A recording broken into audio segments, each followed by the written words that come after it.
Bumalik tayo sa kamera. Naroon pa rin si Willie Delgado Jr. Willie, kumusta dyan? And the President that we are ready to hear his message at 4. The real work starts tomorrow. Alright. Kasama ko ngayon si House Majority Leader Sandro Marcos. Thank you. Last na lang po. Okay.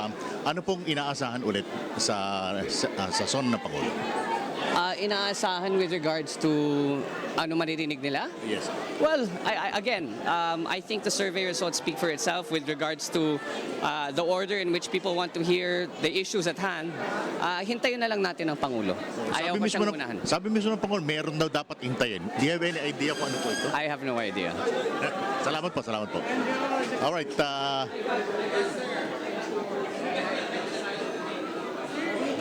Dali, pilit kong hinahatak si Director. Yes, Director Matibag.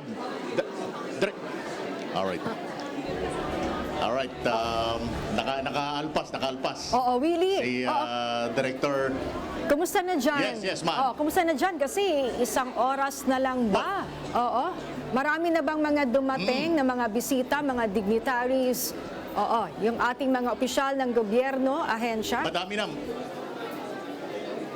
Madami na actually. Alam mo, may kakaiba ngayong taon na to dahil nung nakarang taon, dahil ito yung ikalawang pagkakataon na walang red carpet, kung napupunan ninyo, no?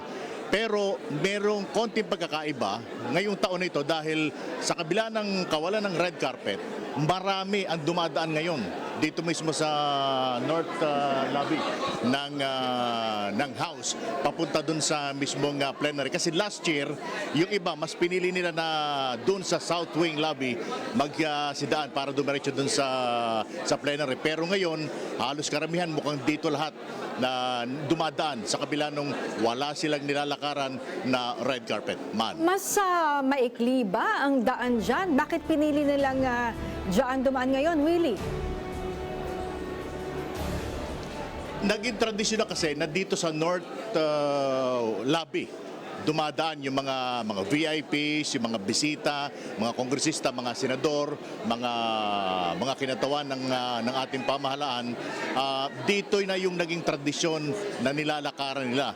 May mga dumadaan dun sa kabila, sa South Wing Lobby, dahil yun ang medyo malapit dun mismo sa entrance ng House of Representatives.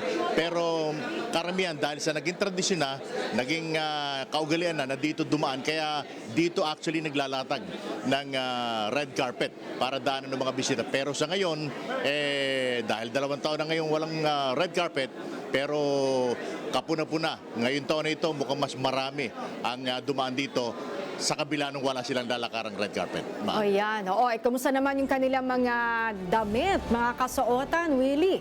Karamihan ba ay kasama ang kanilang mga esposa?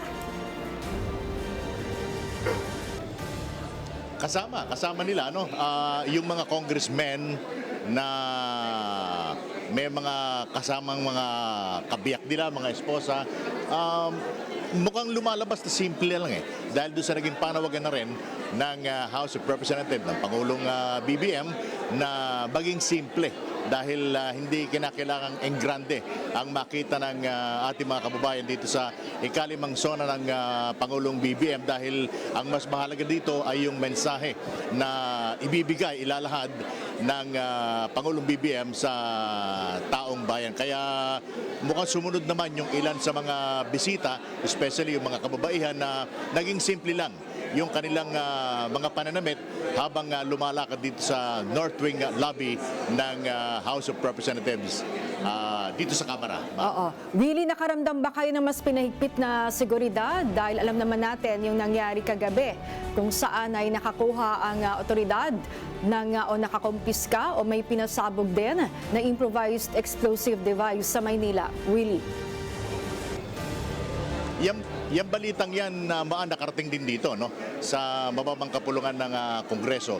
In fact, sabi kanina ni House Majority Leader Sandro Marcos na nakarating sa kanila ang balitang ito. Pero para makasiguro ay hihilingin niya sa Presidential Security Command na magsagawa ng panibagong sweep para siguraduhin ligtas yung ating mga kababayan, yung mga bisita dito sa gagawing ikalawang zona ng Pangulong BBM. Alright. Maraming salamat sa iyo, Willie Delgado Jr.